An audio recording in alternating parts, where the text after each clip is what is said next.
उसकी जो पहली वीडियो वो अपलोड हो चुकी है, जिसमें मैंने पेट्रोलियम के बारे में बताया था। अब हम पढ़ेंगे कि पेट्रोलियम का निर्माण कैसे होता है। उसी टॉपिक में है, पेट्रोलियम वाले टॉपिक में ही है ये, मैंने इसमें चित्र बनाए गए हैं और इसके बारे में बताता हूँ। तो गाइस मैं आपके लिए एक कहानी बताता हूँ कि पेट्रोलियम का जिस प्रकार कोयले का निर्माण हुआ उसी ठीक प्रकार ही पेट्रोलियम का निर्माण हुआ। जो जलीय जीव होते हैं ना, जो जलीय जीव होते हैं, मृत पेड़ पौधे एवं मृत जो जलीय जीव होते हैं, तो वे मरने के पश्चात जो समुद्र के तल में पैंदे में जाकर एकत्रित हो जाते हैं और वह मिट्टी के कई परतों के कारण, जो परत बन जाती है ना मिट्टी की, उनके ऊपर कई परतों के कारण और उनमें वायु की अनुपस्थिति होती है, वहाँ वायु नहीं होती है और वहाँ उच्च ताप एवं उच्च दाब के कारण वे हौले हौले पेट्रोलियम और प्राकृतिक गैस में बदल जाते हैं। वे पेट्रोलियम और प्राकृतिक गैस में बदल जाते हैं और इसी प्रकार पेट्रोलियम का ही निर्माण होता है। तो गाइस इसके लिए मैंने आपके लिए चित्र भी बनाया है। देखिए ये इस प्रकार का चित्र है, आपकी किताब में भी दिया गया है, जो कि है जल, तेल, गैस आदि हैं, जो इसकी लेयर है, परत है, और उसके ऊपर जो जल का भाव है, और नीचे तेलाश्य चट्टान, जो तेलाश्य चट्टान है, जिनसे तेल का निर्माण होता है, वो तेलाश्य चट्टान इस चित्र में दिया गया है आपके लिए। तो गाइस मैंने जैसे कि आपके लिए एक कहानी बताई, इसके अकॉर्डिंग आपके बुक्स में दी गई हैं, आप उसको पढ़ें ध्यान से। अगर समझ में नहीं आए तो कमेंट्स करके ज़रूर बताएं। तो इसमें कुछ जो आपके पेट्रोलियम है उसमें जो टॉपिक दिया गया है, उसमें एक येलो कलर का बॉक्स है, उसमें ये मोस्ट इंपॉर्टेंट पॉइंट्स दिए गए हैं। आपसे कंपटीशन के लेवल में सवाल पूछे जा सकते हैं। तो गाइस जो पहला पॉइंट है वो है, विश्व का पहला तेल का कुआं पेंसिल्वेनिया में और अमेरिका में 1859 में प्रवेदित किया गया, यानी कि ड्रिल किया गया। क्या किया गया? ड्रिल किया गया। यानी जो विश्व का पहला तेल का कुआं है वो पेंसिल्वेनिया में और अमेरिका में 1859 में प्रवेदित किया गया, यानी ड्रिल किया गया। जो हमारा अगला पॉइंट है वो है 1867 में असम के माकुम नामक स्थान पर तेल का पता चला। यानी जो 1867 है उसमें जो असम के माकुम नामक स्थान पर है, जो पहली बार इंडिया में तेल का पता चला कि वहां पर तेल है। जो हमारा अगला पॉइंट है वो है, भारत में तेल असम, गुजरात, बॉम्बे हाई और गोदावरी तथा कृष्णा नदियों के बेसिन में पाया गया है। जो भारत में जो पहला तेल पाया, जो भारत में तेल पाया गया, जो पेट्रोलियम तेल पाया गया, असम में पाया गया, गुजरात में पाया गया, बॉम्बे हाई, गोदावरी तथा कृष्णा नदियों के बेसिन में पाया गया। कहाँ पाया गया? कृष्णा नदी के बेसिन में पाया गया। जैसा कि मैंने आपके लिए बताया था पेट्रोलियम की कहानी के बारे में। और अगर जैसा कि जो समुद्र तल में मृत जीव एवं पेड़ पौधे होते हैं वो समुद्र तल के पैंदे में जाकर इकट्ठित हो जाते हैं, यानी कि जो उसका आखिरी पार्ट होता है, यानी बेस में जाकर एकत्रित हो जाते हैं, और जिसके कारण उसमें मृदा की परत एकत्रित हो जाती है और वायु की अनुपस्थिति के कारण, वायु की जब अनुपस्थिति होती है उसके कारण, तो वह उच्च ताप एवं उच्च दाब के कारण प्राकृतिक गैस एवं पेट्रोलियम में परिवर्तित हो जाते हैं, जिसके कारण पेट्रोलियम का निर्माण होता है।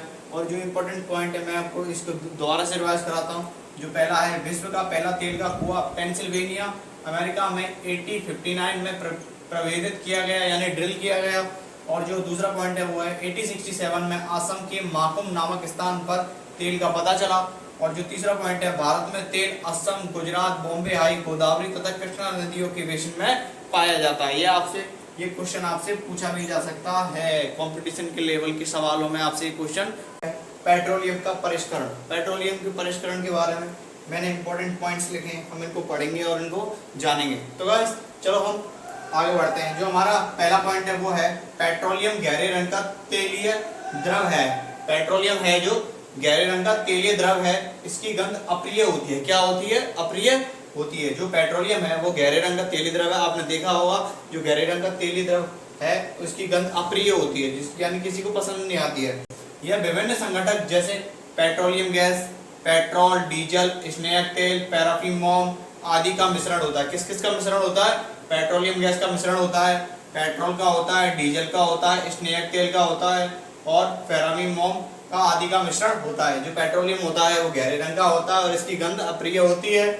और यह विभिन्न संघटक जैसे petroleum gas, petrol, diesel, snake तेल, पैराफिन मोम आदि का मिश्रण होता है। जो हमारा अगला बिंदु है वो है, पेट्रोलियम के विभिन्न संघटक प्रभावों को पृथक करने का यह प्रक्रम परिष्करण कहलाता है। क्या कहलाता है? परिष्करण कहलाता है। यानी पेट्रोलियम के विभिन्न संघटक हैं, ये पेट्रोलियम गैस आदि, डीजल, स्नेक, पैराफिन मोम आदि हैं, जो इन संघटकों प्रभावों को पृथक करने का प्रक्रम इनको क्या करने का, अलग अलग करने का प्रक्रम क्या कहलाता है, परिष्करण कहलाता है। क्या कहलाता है, परिष्करण कहलाता है। और यह कार्य ही पेट्रोलियम परिष्करणी में संपादित किया जाता है। किसमें संपादित किया जाता है, पेट्रोलियम परिष्करणी में ही संपादित किया जाता है। तो गाइस इनको मैं आप इन पॉइंटों को दोबारा से रिवाइज कराता हूं ताकि आपको कोई प्रॉब्लम ना हो और अच्छे प्रकार से समझ में आ जाए। जो पहला पॉइंट था उसके बारे में दोबारा से बताता हूं। पेट्रोलियम गैर रंग का तेलीय द्रव होता है, इसकी गंध अप्रिय होती है। 2 पॉइंट्स हो गए। और तीसरा है, इसमें जो मैंने ये लिखाया है इतना बड़ा पैराग्राफ, आप इसमें भी पॉइंट्स बना सकते हैं ताकि आपको इजीली याद हो जाए। जो पहला है पेट्रोलियम गहरे रंग का तेलीय पदार्थ है। दूसरा है गंध है, इसकी गंध अप्रिय होती है और ये विभिन्न संघटक जैसे पेट्रोलियम गैस, पेट्रोल, डीजल, स्नेह तेल, पैराफिन मोम आदि का मिश्रण होता है। जो अगला बिंदु है वो है पेट्रोलियम के विभिन्न संघटक प्रभावों को पृथक करने का यह प्रक्रम। जो से संघटक हैं इनको पृथक करने का प्रक्रम क्या कहलाता है, परिष्करण कहलाता है। क्या कहलाता है, परिष्करण कहलाता है। जो अगला बिंदु है हमारा, यह कार्य पेट्रोलियम परिष्करणी में संपादित किया जाता है। किसमें संपादित किया जाता है, पेट्रोलियम परिष्करणी में ही संपादित किया जाता है हमारा वो है जो पेट्रोलियम के संघटक हैं उनके क्या क्या उपयोग, हम किस प्रकार के इसमें यूज करते हैं, ये आपके लिए सारणी दी गई है। सारणी में आप इसको देखकर पढ़ सकते हैं। तो गाइस चलो मैं आपके लिए बताता हूँ। ये सारणी मैंने बनाई है, बट मैंने तो बोर्ड पे इसी प्रकार बनाई, बट आप कॉपी में इसको अच्छी प्रकार से बनाएं और अच्छी प्रकार से याद करें। तो गाइस मैं बताता हूँ आपके लिए कि क्या क्या है। पेट्रोलियम के संघटक हैं ये और इनके उनके उपयोग। जो पहला है अपना एलपीजी, द्रवित पेट्रोलियम गैस। क्या है इसकी फुल फॉर्म, एलपीजी द्रवित पेट्रोलियम गैस, सीएनजी संपीड़ित प्राकृतिक गैस। एलपीजी की फुल फॉर्म है द्रवित पेट्रोलियम गैस और सीएनजी की फुल फॉर्म है संपीड़ित प्राकृतिक गैस। क्या क्या, संपीड़ित प्राकृतिक गैस। जो एलपीजी है द्रवित पेट्रोलियम गैस है, इसको घरों में एवं उद्योगों में ईंधन के रूप में उपयोग किया जाता है। किसके रूप में, ईंधनों के रूप में उपयोग किया जाता है। घरों में एवं उद्योगों में एलपीजी का उपयोग ईंधनों के रूप उपयोग किया जाता है। जैसा कि आप सब जानते हैं कि आप सबों के घर में गैस है, उसमें एलपीजी का ही उपयोग किया जाता है, जिस पर अपन खाना पकाते हैं, सब्जी वगैरह आदि जो खाद्य पदार्थ पकाते हैं अपने भोजन के लिए जो पकाते हैं, उस एलपीजी की गैस का ही प्रयोग किया जाता है। जो हमारा दूसरा है पेट्रोल। पेट्रोल है जो मोटर ईंधन, जैसे कि आप सब जानते हैं अपने वाहनों में, स्कूटी, मोटरसाइकिल, कार आदि वाहनों में पेट्रोल का, स्कूटी में तो स्कूटी में पेट्रोल का यूज किया जाता है, लेकिन आजकल वाहनों में भी पेट्रोल का ही यूज किया जाता है। सॉरी मैं भूल गया, मैं आपको दोबारा से बताता हूँ। मोटर गाड़ी आदि वाहनों में भी मोटर ईंधनों में भी पेट्रोल का यूज किया जाता है। जो है उसको धुलाई के लिए, यानी जो अपने कोट वगैरह होते हैं, शादी के ब्लेजर्स वगैरह होते हैं, उनकी ड्राई क्लीन के लिए भी पेट्रोल का ही यूज किया जाता है, जो ब्लैक के रूप में किया जाता है। जो हमारा अगला पॉइंट है वो है मिट्टी का तेल, केरोसिन, यानी मिट्टी के तेल के लिए किसमें यूज किया जाता है, स्टोव, लैंप, जेट, वायुयानों के लिए किया जाता है। किस में, स्टोव आपने देखा होगा जो मिट्टी के तेल से जलता है, और एक लैंप में भी मिट्टी का तेल का यूज किया जाता है, जो पहले यूज किए जाते थे। जेट वायुयानों में भी मिट्टी का तेल यानी केरोसिन का यूज किया जाता है। जो हमारा अगला पॉइंट है वो है डीजल। डीजल का उपयोग किसमें किया जाता है, डीजल का उपयोग भारी मोटर, जो भारी मोटर यानी भारी गाड़ियां होती है ना, उनके लिए किया जाता है। और विद्युत जनरेटर यानी जनरेटर में भी डीजल का उपयोग किया जाता है। जो हमारा अगला पॉइंट है वो है स्नेह तेल। स्नेह का तेल स्नेहन में किया जाता है। स्नेह का तेल किसके लिए, स्नेहन में ही किया जाता है। जो हमारा छठवां पॉइंट है वो है पैराफिन मोम।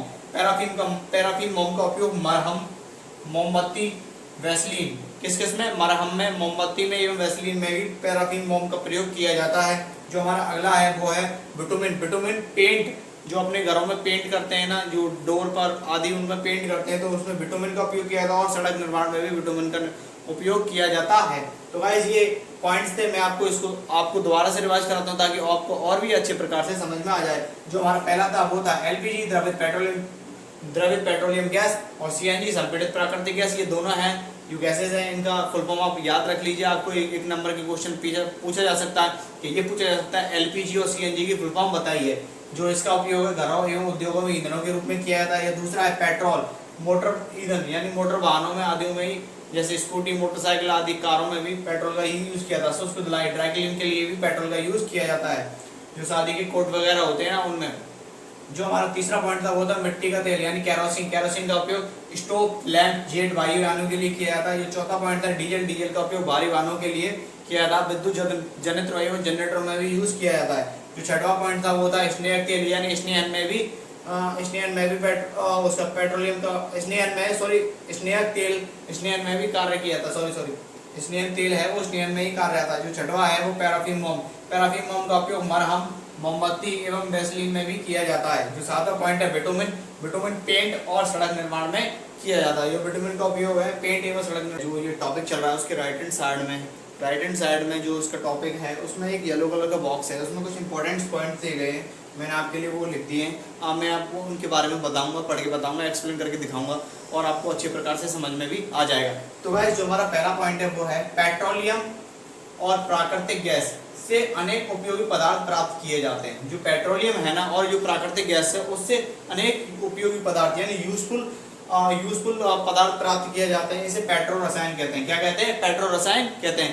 यानी कि ये परिभाषा है, पेट्रोलियम और प्राकृतिक गैस से अनेक उपयोगी पदार्थ प्राप्त किए जाते हैं जिसे पेट्रो रसायन कहते हैं। क्या कहते हैं? पेट्रो रसायन कहते हैं। हमारा जो दूसरा बिंदु है वो है इसका उपयोग अपमार्जक यानी कि सरफ वगैरह जो अपमार्जक अपन यूज करते हैं, उनके साबुन सरफ आदि को यूज करते हैं वो अपमार्जक है।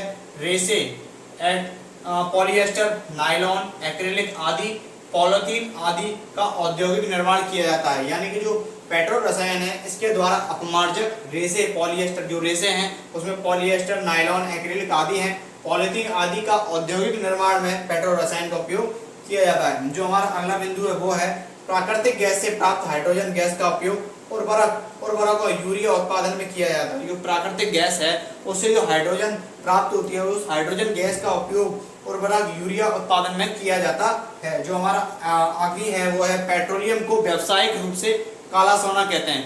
जो पेट्रोलियम है उसको व्यावसायिक रूप से काला सोना कहते हैं। आपसे एक क्वेश्चन कंपटीशन के लेवल में सवाल पूछा जा सकता है कि व्यावसायिक रूप से पेट्रोलियम को क्या कहते हैं, क्या कहते हैं। उसमें ऑप्शन होंगे लाल सोना, काला सोना आदि ऑप्शन होंगे, तो उसमें आप ऑप्शन चुनेंगे काला सोना। या पूछ सकता है काला सोना किसे कहते हैं, पेट्रोलियम क्यों कहते हैं, ये आपसे क्वेश्चन घुमा फिरा के पूछ सकता है। तो गाइस ये 4 पॉइंट है, इनको आपके लिए वापस से रिवाइज कराता हूं ताकि आपको और अच्छे प्रकार से समझ में आ जाए। जो पहला पॉइंट था वो था पेट्रोलियम और प्राकृतिक गैस से अनेक उपयोगी पदार्थ प्राप्त किए जाते हैं जिसे क्या कहते हैं, पेट्रो रसायन कहते हैं। आपसे डेफिनेशन पूछी जा सकती है कि पेट्रो रसायन किसे कहते हैं, पेट्रो रसायन के बारे में बताइए।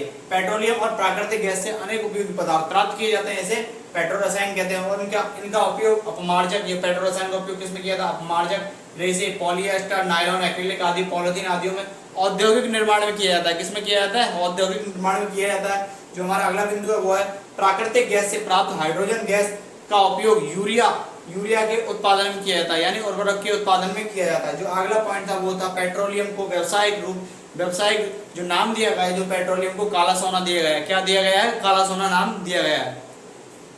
प्राकृतिक गैस के बारे में अपन जानेंगे। मैंने इसमें इंपॉर्टेंट पॉइंट्स बना के कुछ लिखे, आपको इसके बारे में बताऊंगा, एक्सप्लेन करूंगा। तो गाइस जो हमारा है इसमें पहला पॉइंट है वो सीएनजी के बारे में मैंने बताया था, अभी एलपीजी के बारे में बताया था, द्रवित पेट्रोलियम पदार्थ। एवं जो सीएनजी है इसकी फुल फॉर्म है संपीड़ित प्राकृतिक गैस। क्या है, संपीड़ित प्राकृतिक गैस। Compress natural gas. क्या है, कंप्रेस नेचुरल गैस। जो हमारा जो दूसरा बिंदु है वो है सीएनजी का उपयोग ऊर्जा उत्पादन में किया जाता है। किसमें किया जाता है, ऊर्जा उत्पादन में। आपसे पूछ सकता है कि सीएनजी का उपयोग किसमें किया जाता है। सीएनजी का उपयोग सबसे पहले तो ऊर्जा उत्पादन में किया जाता है। किसमें किया जाता है, ऊर्जा उत्पादन में किया जाता है। जो हमारा तीसरा पॉइंट है वो है इसका उपयोग परिवहन वाहनों में उपयोग किया जाता है। यह कम प्रदूषणकारी होता है। क्या है, कम प्रदूषणकारी होता है और यह स्वच्छ ईंधन भी है। क्या है, ये स्वच्छ ईंधन भी है। यानी कि इसका उपयोग परिवहनों में किया जाता है। जैसा कि आप सबने देखा होगा सीएनजी से निर्मित वाहनों का यूज किया जा रहा है आज के आधुनिक युग में। तो गाइस इसमें जो सीएनजी का उपयोग परिवहनों में किया जाता है जो कि है कम प्रदूषणकारी है और स्वच्छ ईंधन है। जो हमारा अगला बिंदु है वो है भारत में प्राकृतिक गैस के विशाल भंडार हैं। भारत में प्राकृतिक गैस के विशाल भंडार हैं जो त्रिपुरा, राजस्थान, महाराष्ट्र और कृष्णा गोदावरी डेल्टा में पाई जाती है। किसमें पाई जाती है, त्रिपुरा, राजस्थान, महाराष्ट्र और कृष्णा गोदावरी डेल्टा में पाई जा सकती है। आपसे ये पूछ सकता है कि भारत में प्राकृतिक गैस के विशाल भंडार है तो वो कौन कौन से राज्य हैं। तो आप बताएंगे त्रिपुरा है, राजस्थान है, महाराष्ट्र है, कृष्णा गोदावरी डेल्टा भी पाई जाती है। जो हमारा अगला लास्ट का पॉइंट है वो है सीएनजी का अधिक लाभ यह है कि इसे घरों, कारखानों में सीधा जलाया जा सकता है। यानी कि सीएनजी है इसको घरों, कारखानों आदि में सीधा जलाया जा सकता है और इसकी आपूर्ति पाइपलाइनों के द्वारा ही, पाइपों के माध्यम से की जा सकती है। जो इसकी आपूर्ति इसको पहुंचाया जाता है वो पाइपों के माध्यम से ही पहुंचाया जाता है। तो गाइस ये 4 पॉइंट्स थे, मैं इनको आपको वापस से रिवाइज कराता हूं ताकि आपको और अच्छे प्रकार से समझ में आ जाए। तो गाइस जो हमारा पहला पॉइंट था सीएनजी की फुल फॉर्म है संपीड़ित प्राकृतिक गैस। जो हमारा दूसरा पॉइंट था सीएनजी का उपयोग ऊर्जा उत्पादन में किया जाता है। जो तीसरा पॉइंट था हमारा जो सीएनजी का उपयोग ऊर्जा उत्पादन में किया जाता है और इसका उपयोग वाहनों में किया जाता है क्योंकि यह कम प्रदूषणकारी होता है और यह स्वच्छ ईंधन होता है। जो हमारा अगला पॉइंट है वो है भारत में प्राकृतिक गैस का विशाल भंडार है, जो है त्रिपुरा, राजस्थान, महाराष्ट्र, कृष्णा गोदावरी आदि डेल्टा में पाई जाती है। जो हमारा आखिरी पॉइंट था वो था सीएनजी का अधिक लाभ यह है कि इसे सीधे घरों कारखानों में सीधा जलाया जा सकता है और इसकी आपूर्ति पाइपलाइनों के द्वारा होती है। तो गाइस आज के लिए इतना ही, हम आपसे मिलेंगे आपसे अगली वीडियो में। तो गाइस हमारे चैनल को ज़्यादा से ज़्यादा लाइक करें, सब्सक्राइब करें और कमेंट्स करके बताएं। हमारी वीडियो में आपको जो भी कमी लगे आप प्लीज़ हमको कमेंट्स करके बताएं, ताकि हम उसको और अच्छे प्रकार से सही कर पाएँ और आपके लिए अच्छे प्रकार से समझा पाएँ। तो गाइस जो कृष्णा सर की जो डेली बेसिस पे इंग्लिश की वीडियो अपलोड हो रही हैं, आप उनको सीखें, याद करें, ताकि आपके जीवन लाइफ में जो रेगुलरिटी में जो आपके काम आने वाली मीनिंग्स है वो आपके यूज़ आएँ। तो गाइस ज़्यादा से ज़्यादा चैनल को लाइक करें, सब्सक्राइब करें और कमेंट्स करके बताएं। तो गाइस हम आपसे मिलते हैं आपसे अगली वीडियो में, और मैं आपको ये